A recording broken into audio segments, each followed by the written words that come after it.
Tanggal 8 Januari tahun 1945, sebuah jalanan berbatu, berdebu, dan datar, yang kering oleh matahari musim panas. Jalanan itu terbentang sepanjang pohon-pohon zaitun besar, yang semuanya syarat dengan buah-buah zaitun kecil yang baru terbentuk. Tanah, di mana tidak ditapaki orang, bertabur lapisan bunga-bunga zaitun kecil, yang berguguran sesudah penyerbukan. Yesus, bersama ketiga murid, berjalan beriringan sepanjang tepi jalan, di mana rerumputan masih hijau, terlindungi oleh naungan pepohonan zaitun dan karenanya tidak terlalu berdebu. Jalanan berbelok ke kanan, sesudah itu menanjak halus menuju sebuah lembah besar berbentuk seperti tapal kuda, di mana banyak rumah berserakan membentuk sebuah kota kecil. Pada belokan kanan jalan, terdapat sebuah bangunan kubus dengan sebuah kubah kecil yang rendah di atasnya. Semuanya tertutup, seolah ditinggalkan. Itu makam Rahel, kata Simon. Kalau begitu, kita hampir sampai. Apakah kita akan segera masuk ke dalam kota? Tidak, Yudas, pertama-tama aku ingin menunjukkan kepadamu suatu tempat. Lalu kita akan masuk ke dalam kota, dan sebab hari masih siang terang dan sore hari akan ada terang bulan, kita akan dapat berbicara kepada orang banyak. Jika mereka mau mendengarkan kita, apakah menurutmu mereka tidak mau mendengarkanmu? Mereka telah tiba di makam, sebuah monumen kuno namun terawat baik, dilabur putih bersih. Yesus berhenti untuk minum di sebuah sumur pedesaan dekat sana. Seorang perempuan yang telah datang untuk menimba air menawarinya minum. Yesus bertanya kepadanya, "Apakah kau dari Betlehem?" "Ya, tapi sekarang di musim panen, aku tinggal di desa di sini bersama suamiku, untuk merawat kebun sayur-sayuran dan kebun buah-buahan." "Apakah engkau seorang Galilea?" "Aku dilahirkan di Betlehem, tapi aku tinggal di Nazaret di Galilea." "Apakah engkau seorang yang mengalami aniaya juga?" "Keluargaku ya." "Tapi mengapakah kau mengatakan, engkau juga?" "Apakah ada banyak orang yang mengalami aniaya di kalangan orang-orang Betlehem?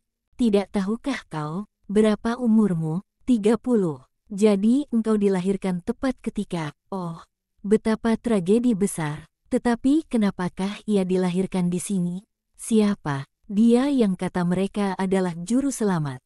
Terkutuklah orang-orang bodoh yang, sebab mabuk, beranggapan bahwa awan-awan adalah para malaikat dan embikan serta ringkikan adalah suara-suara dari surga. Dan dalam keadaan mabuk mereka salah mengenali 3 orang miskin sebagai orang-orang paling kudus di dunia. Terkutuklah mereka, dan terkutuklah mereka yang mempercayainya.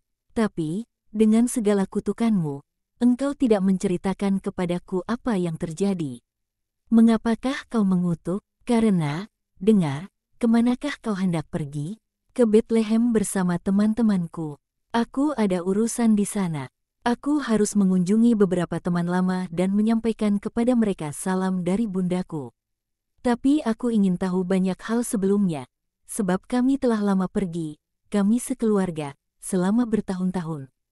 Kami meninggalkan kota ketika aku baru berumur beberapa bulan. Jadi sebelum tragedi, dengar, jika engkau tidak enggan datang ke rumah seorang petani, mari dan makanlah bersama kami. Engkau dan teman-temanmu, kita akan bercakap-cakap sewaktu makan malam dan aku akan menyediakan tempat bermalam bagi kalian semua. Rumahku kecil, tapi di atas kandang ada banyak jerami, tertimbun tinggi. Malam jernih dan hangat. Jika kau mau, kau bisa tidur di sana. Kiranya Allah Israel mengganjari keramahan tamahanmu. Aku akan senang datang ke rumahmu. Seorang peziarah membawa berkat bersamanya. Tapi aku masih harus menyiramkan 6 buyung air pada sayur-sayuran yang baru saja bersemi. Dan aku akan membantumu. Tidak, engkau seorang terhormat, perilakumu mengatakan demikian. Aku seorang pekerja, perempuan. Yang ini seorang nelayan. Kedua orang Yudea itu kaya dan bekerja. Aku tidak. Dan ia mengambil sebuah buyung yang tergeletak kempis pada bagian perut gendutnya dekat tembok sumur yang sangat rendah. Ia mengikatkannya ke tali, dan menurunkannya ke dalam sumur. Yohanes membantunya. Juga yang lain ingin turut serta membantu dan mereka bertanya kepada perempuan itu, di manakah sayur-sayurannya? Katakan kepada kami dan kami akan membawa buyung-buyung ini ke sana. Semoga Allah memberkati kalian. Punggungku mau patah karena kecapaian.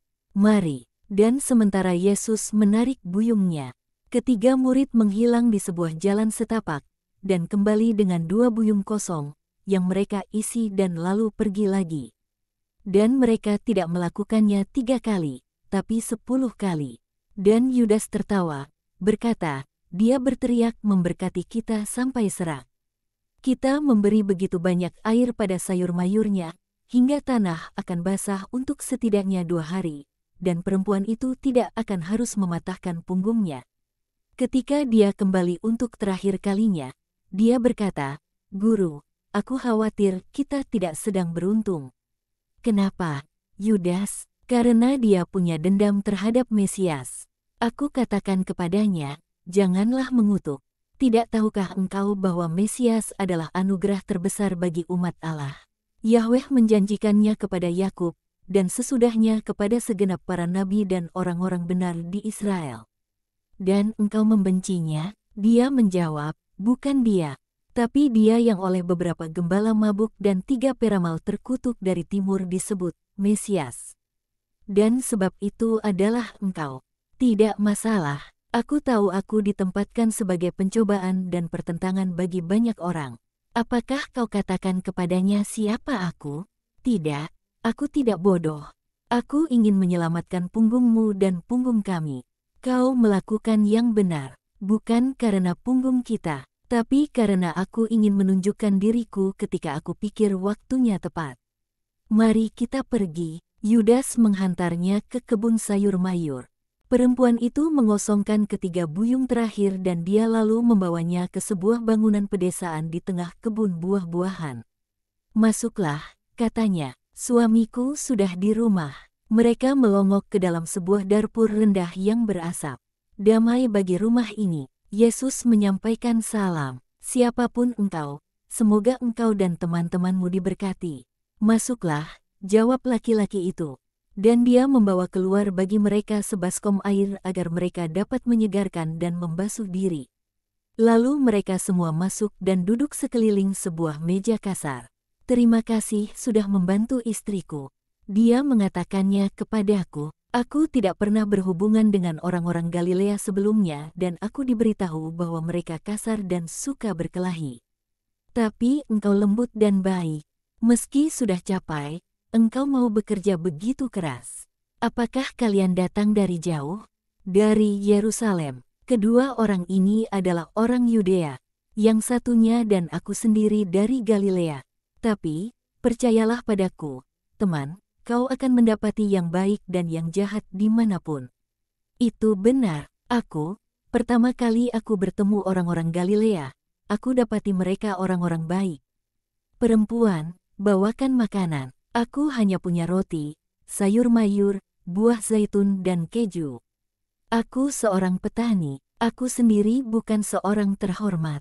Aku seorang tukang kayu." "Apa, engkau, dengan perilakumu?" Perempuan itu menyela, "Tamu kita dari Betlehem, sudah kukatakan kepadamu, dan jika sanak saudaranya mengalami aniaya, mereka mungkin kaya dan terpelajar, seperti Yosua anak Ur, Matius anak Ishak, Lewi anak Abraham, orang-orang malang. Kau tidak ditanya." "Maafkan dia." Kaum perempuan lebih banyak bicara dibandingkan burung-burung pipit di sore hari. "Apakah mereka keluarga orang-orang Betlehem? Apa, engkau tidak tahu siapa mereka, dan kau berasal dari Betlehem? Kami melarikan diri ketika aku masih berumur beberapa bulan." Perempuan yang pastilah sangat cerewet, kembali berbicara, "Ia pergi sebelum pembantaian." Begitu. Jika tidak, ia tidak akan ada di dunia ini." "Apakah kau pernah kembali?" "Tidak, tidak pernah." "Betapa tragedi yang mengerikan. Kau tidak akan menemukan banyak dari yang dikatakan Sarah ingin kau temui dan kunjungi.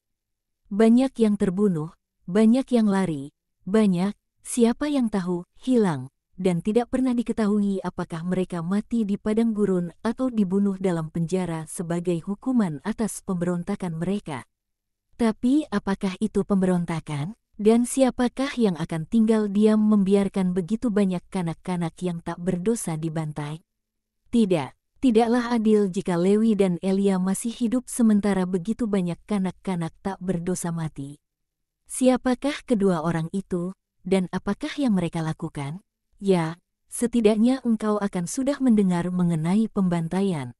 Pembantaian oleh Herodes, lebih dari 1.000 bayi dibantai di kota, hampir 1.000 lainnya di desa. 1. Dan mereka semua, atau hampir semua, laki-laki, karena dalam kemarahan mereka, dalam kegelapan, dalam perkelahian, para pembunuh merenggut dari buayan mereka, dari tempat tidur ibu mereka. Dari rumah-rumah yang mereka serbu, juga beberapa bayi perempuan, dan mereka menusuk dengan pedang seperti bayi rusa yang sedang menyusu di bidik jatuh oleh para pemanah. Baiklah, mengapa semua itu terjadi?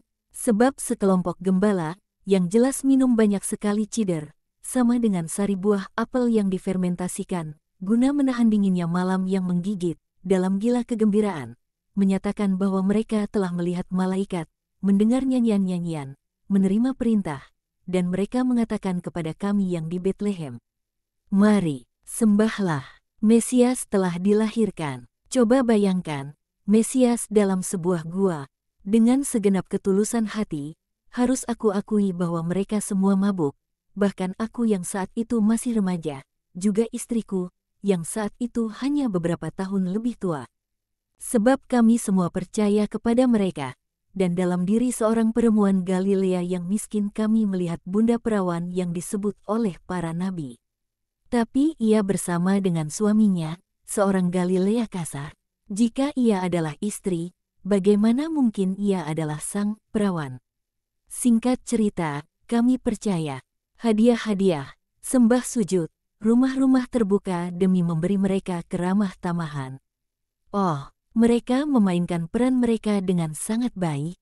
Ana yang malang, dia kehilangan harta milik dan hidupnya, dan juga anak-anaknya, terkecuali putri sulungnya, satu-satunya yang tersisa sebab dia menikah dengan seorang pedagang di Yerusalem, kehilangan seluruh harta sebab rumah mereka dibakar habis dan semua miliknya dibiarkan terbengkalai atas perintah Herodes. Sekarang menjadi ladang yang tak ditanami di mana ternak digembalakan. Dan itu sepenuhnya kesalahan para gembala? Tidak, itu adalah juga kesalahan dari 3 ahli sihir yang datang dari kerajaan setan. Mungkin mereka kaki tangan dari ketiganya. Dan kami begitu bodoh merasa bangga akan begitu banyak kehormatan. Dan kepala sinagoga yang malang, kami membunuhnya sebab dia bersumpah bahwa nubuat-nubuat menegaskan kebenaran dari perkataan para gembala dan para ahli sihir. Jadi karenanya itu kesalahan para gembala dan para ahli sihir? Tidak, orang Galilea, itu adalah kesalahan kami juga. Kesalahan atas kecenderungan kami yang mudah percaya. Mesias telah dinantikan untuk jangka waktu yang sangat lama. Berabad-abad lamanya pengharapan. Dan ada banyak kekecewaan belakangan ini karena Mesias palsu. Salah seorang dari antara mereka adalah seorang Galilea, seperti engkau, seorang lagi bernama Tedas. Penipu-penipu, mereka, Mesias, mereka tak lain adalah petualang-petualang tamak yang berburu sekedar keberuntungan. Kita harus belajar dari pelajaran itu. Sebaliknya, baik, jadi, mengapakah kalian mengutuk semua gembala dan ahli sihir itu? Jika kalian beranggapan bahwa kalian sendiri juga bodoh, maka kalian juga harus dikutuk. Tapi hukum kasih melarang orang mengutuk. Satu kutukan mendatangkan kutukan yang lain. Apakah kalian yakin kalian benar? Tak mungkinkah para gembala dan ahli sihir itu menyatakan kebenaran yang disingkapkan kepada mereka oleh Allah? Mengapakah kalian bersiteguh yakin bahwa mereka adalah penipu? Karena tahun-tahun nubuat belum genap. Kami berpikir tentang itu sesudahnya, sesudah mata kami dicelikkan oleh darah yang memerahkan baskom-baskom dan anak-anak sungai. Dan tak dapatkah Yang Maha Tinggi memajukan kedatangan Juru Selamat demi kasih tak terkira terhadap umatnya? Atas dasar apakah para ahli sihir mendasarkan pernyataan mereka? Kau katakan bahwa mereka datang dari timur. Atas dasar perhitungan mereka mengenai sebuah bintang baru. Tidakkah tertulis, bintang terbit dari Yakub, tongkat kerajaan timbul dari Israel? Bukankah Yakub seorang patriark besar dan tidakkah dia berhenti di tanah Betlehem yang sangat dicintainya seperti matanya? Sebab kekasihnya Rahel mati di sana. Dan tidakkah mulut seorang nabi mengatakan, suatu tunas akan keluar dari tunggul Isai, dan taruk yang akan tumbuh dari pangkalnya akan berbuah. Isai, bapa Daud, dilahirkan di sini. Tidakkah tunas pada tunggulnya, yang dipotong pada akar-akarnya oleh para perampas kuasa yang keji, bukankah sang perawan, yang akan melahirkan putranya, yang mengandung bukan karena perbuatan manusia, jika tidak demikian ia bukan seorang perawan, melainkan karena kehendak ilahi. Di mana ia akan menjadi sang Immanuel, sama dengan Allah menyertai kita, sebab putra Allah, ia akan menjadi Allah dan membawa Allah di antara umat Allah, sebagaimana dimaklumkan namanya. Dan tidakkah ia akan dimaklumkan, sebagaimana dikatakan Nabi, kepada mereka yang berjalan dalam kegelapan, yakni kepada orang-orang yang tak mengenal Allah, oleh suatu terang yang besar. Dan bintang yang dilihat para ahli sihir, tidak mungkinkah itu bintang Yakub, terang besar dari dua nubuat Bileam dan Yesaya? Dan pembantaian keji yang diperintahkan oleh Herodes, tidakkah itu termasuk dalam nubuat-nubuat? Terdengarlah suara di Rama, Rahel menangisi anak-anaknya. Dikatakan bahwa air mata akan memancar dari tulang belulang Rahel dalam makamnya di Efrata ketika, melalui juru selamat, ganjaran akan datang bagi orang-orang kudus. Air mata yang akan berubah menjadi tawa surgawi, bagai pelangi yang dibentuk oleh tetes-tetes terakhir badai. Tapi dia berkata, di sini, langit cerah. Engkau seorang terpelajar. Apakah engkau seorang rabi? Ya, benar, dan aku merasakannya. Ada terang dan kebenaran dalam kata-katamu. Tapi, oh, terlalu banyak luka yang masih berdarah di tanah Betlehem ini karena Mesias yang sejati atau yang palsu. Aku tidak akan pernah memintanya untuk datang kemari. Tanah akan menolaknya seperti ia menolak seorang putra tiri yang menyebabkan kematian anak-anaknya yang sesungguhnya. Bagaimanapun, jika itu dia mati bersama anak-anak lain yang dibantai. Di manakah Lewi dan Elia tinggal sekarang? Apakah engkau mengenal mereka? Laki-laki itu menjadi curiga. Aku tidak mengenal mereka. Wajah mereka tidak aku kenal. Tapi mereka tidak bahagia. Dan aku selalu berbelas kasihan kepada yang tidak bahagia. Aku ingin pergi dan mengunjungi mereka. Baik, engkau akan menjadi yang pertama sesudah sekitar 30 tahun. Mereka masih gembala dan mereka bekerja untuk seorang Herodian yang kaya dari Yerusalem, yang telah mengambil alih banyak dari harta milik orang-orang yang tewas. Selalu ada seseorang yang mendapatkan keuntungan. Kau akan menemukan mereka dengan kawanan ternak mereka di dataran tinggi menuju Hebron. Tapi ini nasihatku, jangan biarkan seorang pun dari Betlehem melihatmu berbicara kepada mereka. Kau akan menderita karenanya. Kami bertahan terhadap mereka karena sang Herodian. Jika tidak, oh, kebencian. Mengapa benci? Karena itu adil. Mereka telah mencelakakan kami. Mereka pikir mereka melakukan yang baik. Tapi mereka mencelakakan. Biar mereka yang celaka. Kami seharusnya membunuh mereka seperti mereka sudah membunuh begitu banyak orang lewat kebodohan mereka. Tapi kami sendiri menjadi bodoh dan kemudian ada si Herodian. Jadi, andai sang majikan tidak ada di sana, setelah keinginan pertama untuk membalas dendam, yang masih dapat dimaafkan, apakah kau akan membunuh mereka? Kami akan membunuh mereka bahkan sekarang, andai saja kami tidak takut pada majikan mereka.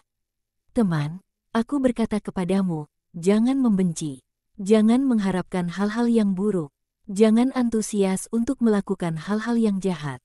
Tak ada yang salah di sini. Bahkan meski ada, maafkanlah. Maafkanlah dalam nama Allah.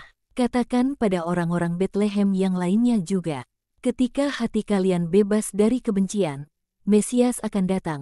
Pada saat itu kalian akan mengenalnya, sebab ia hidup. Ia telah ada ketika pembantaian terjadi. Aku berkata kepadamu, itu adalah salah setan, bukan salah para gembala dan para ahli sihir sehingga pembantaian terjadi. Mesias dilahirkan di sini bagi kalian. Ia datang untuk membawa terang ke tanah leluhurnya. Putra dari bunda perawan dari keturunan Daud, di antara reruntuhan keturunan Daud, ia menganugerahkan suatu aliran rahmat kepada dunia, dan suatu kehidupan baru kepada umat manusia. Pergi, enyah dari sini, engkau seorang pengikut dari Mesias palsu itu, yang tak bisa tidak palsu. Sebab ia mendatangkan kemalangan bagi kami di sini di Betlehem. Engkau membelanya, jadi, diamlah. Aku seorang Yudea dan aku punya teman-teman yang berpengaruh. Aku dapat membuatmu merasa menyesal atas penghinaanmu, ledak Yudas, sembari mencengkeram pakaian si petani, dan mengguncangkannya dalam murka yang menyala. Tidak, enyah dari sini. Aku tidak ingin membuat masalah dengan orang-orang Betlehem atau dengan Romawi ataupun Herodes. Enyah, kalian yang terkutuk, jika kalian tidak ingin aku meninggalkan tandaku pada kalian, pergi. Marilah kita pergi, Yudas. Jangan membalas, mari kita tinggalkan dia dalam kedengkiannya. Allah tidak akan masuk di mana ada kedengkian yang pahit. Marilah kita pergi, ya, kita akan pergi. Tapi kau akan membayar untuk itu. Tidak, Yudas, jangan katakan itu. Mereka buta. Kita akan menemui begitu banyak dalam perjalananku. Mereka pergi keluar mengikuti Simon dan Yohanes, yang sudah berada di luar, berbicara dengan si perempuan, di pojok kandang. Maafkan suamiku, Tuhan. Aku tidak bermaksud untuk menimbulkan begitu banyak masalah. Ini, ambillah ini. Makanlah besok pagi. Baru ditelurkan. Aku tak punya yang lain. Maafkan kami. Di manakah engkau akan tidur? Dia memberinya beberapa butir telur. Jangan khawatir, aku tahu kemana harus pergi. Pergilah dan damai sertamu untuk kebaikanmu. Selamat tinggal. Mereka berjalan tak berapa jauh, tanpa berbicara. Lalu Yudas meledak, tapi engkau, mengapa tak membuatnya menyembahmu? Mengapa kau tidak meremukkan pengutuk kotor itu ke dalam lumpur? Jatuh terhenyak ke tanah, remuk sebab dia tidak menunjukkan hormat kepadamu, Sang Mesias. Oh, itu yang akan aku lakukan. Orang-orang Samaria patut direndahkan hingga menjadi abu lewat suatu mukjizat. Hanya itu yang akan membangunkan mereka. Oh, berapa kali aku akan mendengar itu dikatakan? Tapi jika aku harus merendahkan menjadi abu setiap dosa melawan aku, tidak Yudas, aku datang untuk menciptakan, bukan untuk membinasakan. Ya, dan sementara itu mereka akan membinasakanmu. Yesus tidak menjawab. Simon bertanya, kemanakah kita akan pergi sekarang, Guru? Mari bersamaku, aku tahu suatu tempat. Tapi jika engkau tidak pernah ke sini sesudah engkau pergi, bagaimana engkau dapat tahu? Tanya Yudas, masih marah. Aku tahu, bukan suatu tempat yang indah. Tapi aku pernah ke sana sebelumnya. Bukan di Betlehem, sedikit di luar, mari kita berbalik lewat jalan ini. Yesus di depan, diikuti oleh Simon, lalu Yudas dan Yohanes terakhir, dalam keheningan, yang dipecahkan hanya oleh gemerisik sandal mereka di atas butiran-butiran kerikil kecil di atas jalan setapak. Dapat terdengar seseorang sedang menangis. Siapa yang menangis? Tanya Yesus sambil berbalik. Dan Yudas, Yohanes, dia ketakutan. Tidak, aku tidak takut. Aku sudah menempatkan tanganku di atas pisau di bawah ikat pinggangku. Lalu aku ingat kata-kata yang kerap kau ulangi. Jangan membunuh, ampunilah. Jadi, kenapa kau menangis? Tanya Yudas. Sebab aku menderita melihat bahwa dunia tidak mengasihi Yesus. Mereka tidak mengenalnya, dan mereka tak mau mengenalnya. Oh, sungguh menyakitkan, seolah seorang mengoyak hatiku dengan duri-duri yang membara. Seolah aku melihat seorang menginjak-injak ibuku atau meludahi muka ayahku, bahkan lebih buruk, seolah aku melihat kuda-kuda bangsa Romawi makan dalam tabut suci dan beristirahat dalam Yang Maha Kudus. Jangan menangis, Yohanesku terkasih. Katakan untuk saat ini dan untuk beribu kali di masa mendatang, ia adalah terang dan ia datang untuk menerangi kegelapan, tapi kegelapan tidak mengenalnya. Ia datang kepada dunia yang telah dijadikan untuknya, tapi dunia tidak mengenalnya. Ia datang ke kota asalnya, tempat tinggalnya, tapi orang-orangnya sendiri tidak menerimanya. Oh, janganlah menangis seperti itu tak terjadi di Galilea, kata Yohanes seraya menghela napas panjang. Yah, bahkan tidak di Yudea, kata Yudas. Yerusalem adalah ibu kota dan 3 hari yang lalu kota itu memadahkan hosana bagimu, Mesias. Kalian tak dapat menilai dari tempat para petani kasar, para gembala dan tukang kebun ini. Juga orang-orang Galilea, berhati-hatilah, tidak semuanya baik. Lagi pula, dari mana Yudas, Mesias palsu itu, berasal? Mereka mengatakan, cukup, Yudas, tidak ada gunanya marah. Aku tenang, tenanglah juga, Yudas, kemarilah, aku ingin berbicara kepadamu. Yudas pergi ke dekatnya. Ambil kantong ini, kau yang akan belanja untuk besok. Dan sementara ini, di manakah kita akan menginap? Yesus tersenyum, tapi tidak menjawab. Sudah gelap, semuanya putih dalam cahaya sinar bulan. Burung-burung bulbul berkicau di atas pepohonan zaitun. Sebuah anak sungai kelihatan bagai sehelai pita perak yang kemilau. Orang dapat mencium bau jerami dari ladang-ladang yang disiangi, dan juga akan aku katakan, bau tubuh yang hangat. Lenguhan dan embikan dapat terdengar. Dan bintang-bintang, bintang-bintang dan bintang-bintang, bintang-bintang bertebaran di atas tirai surgawi. Sebuah kanopi bertabur batu-batu permata yang hidup, dihamparkan di atas bukit-bukit Bethlehem. Tapi di sini, tak ada apa-apa selain puing-puing di sini. Kemanakah engkau hendak membawa kami? Kota di sebelah sana. Aku tahu, ayo, ikuti anak sungai, di belakangku. Beberapa langkah lagi dan lalu aku akan menawarkan kepada kalian tempat tinggal Raja Israel. Yudas mengangkat bahunya dan diam. Beberapa langkah lagi, lalu timbunan reruntuhan rumah, sisa rumah-rumah, sebuah gua di antara belahan-belahan sebuah tembok besar. Yesus bertanya, apakah kalian punya sumbu? Nyalakan. Simon menyalakan sebuah lampu kecil yang ia keluarkan dari tas kainnya dan ia memberikannya kepada Yesus. Masuklah, kata sang guru sembari mengangkat lampu. Masuklah, inilah kamar kelahiran Raja Israel. Kau pasti bercanda, guru. Ini sebuah liang yang kotor. Ah, aku tidak mau tinggal di sini. Aku jijik, lembab, dingin, bau, penuh kalajengking dan mungkin juga ular. Dan meski begitu, sahabat-sahabatku, di sini pada malam tanggal 25 bulan Kislev, pada pesta terang, Yesus Kristus, dilahirkan dari Sang Perawan, Immanuel, Sabda Allah yang menjadi daging, demi kasih kepada manusia. Aku yang sedang berbicara kepada kalian. Juga pada waktu itu, sama seperti sekarang, dunia tuli terhadap suara-suara surga yang berbicara ke dalam hati manusia, dan dunia menolak Sang Bunda. Dan di sini, tidak, Yudas, jangan alihkan pandanganmu dengan jijik dari kelelawar-kelelawar, sama dengan Nyctalus noctula, jenis kelelawar pemakan serangga yang besar berwarna kemerahan, yang mengepak-kepakkan sayapnya itu, dari kadal-kadal hijau itu, dari jaring-jaring laba-laba itu. Jangan mengangkat dengan jijik mantolmu yang bersulam indah. Kalau-kalau mantolmu akan menyapu tanah yang ditimbuni kotoran hewan. Kelelawar-kelelawar itu adalah anak-anak dari anak-anak kelelawar-kelelawar yang adalah mainan pertama yang digoyang-goyangkan di depan mata kanak-kanak, bagi siapa para malaikat memadahkan Gloria, yang terdengar oleh para gembala, yang dimabukkan hanya oleh sukacita yang meluap-luap, sukacita yang sejati. Hijau zamrud kadal-kadal itu adalah warna pertama yang menarik mataku, yang pertama, sesudah wajah putih bundaku dan gaunnya. Jaring-jaring laba-laba itu adalah kanopi buayan kerajaanku. Tanah ini, oh, kalian dapat menginjaknya tanpa jijik.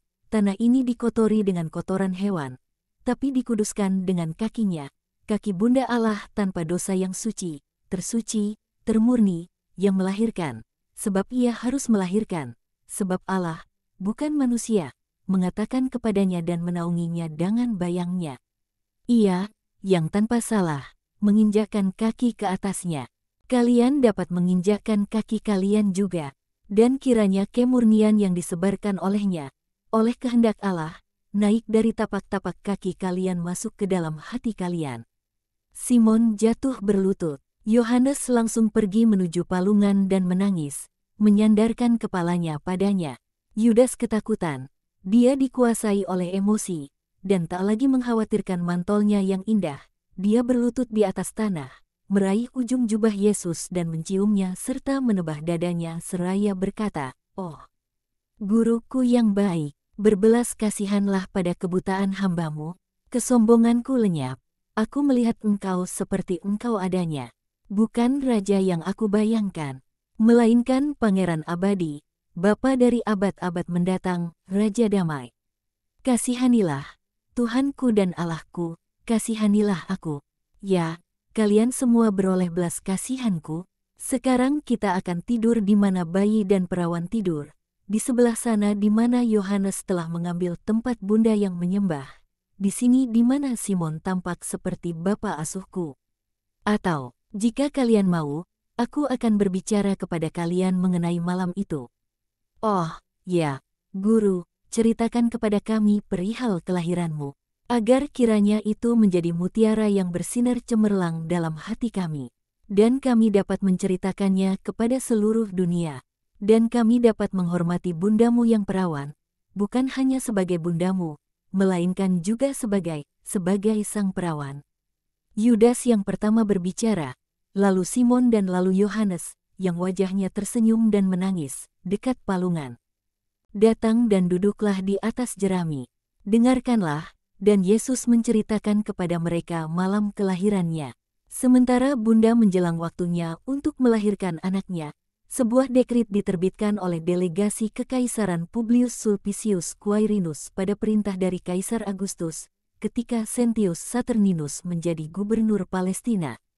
Dekrit itu memaklumkan bahwa sensus harus dilaksanakan oleh segenap rakyat kekaisaran. Mereka yang bukan budak wajib pergi ke tempat asalnya dan mendaftarkan diri pada pendataan penduduk resmi kekaisaran.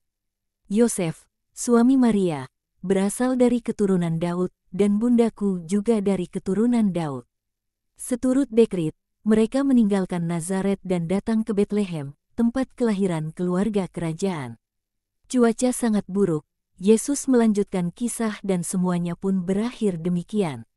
1. Jumlah sebenarnya dari bayi yang tewas adalah 32, 18 diantaranya dalam kota Betlehem dan 14 di wilayah sekitarnya. Juga 6 bayi perempuan dibantai sebab pembunuh bayaran tak dapat membedakan mereka dari bayi laki-laki sebab mereka berpakaian serupa. Dan juga karena kegelapan malam dan ketergesaan mereka untuk membunuh. Si petani, seperti biasa pada umumnya, membesar-besarkannya. Keterangan rinci di atas diberikan oleh Maria Valtorta pada selembar kertas terpisah yang ditambahkan pada naskah asli.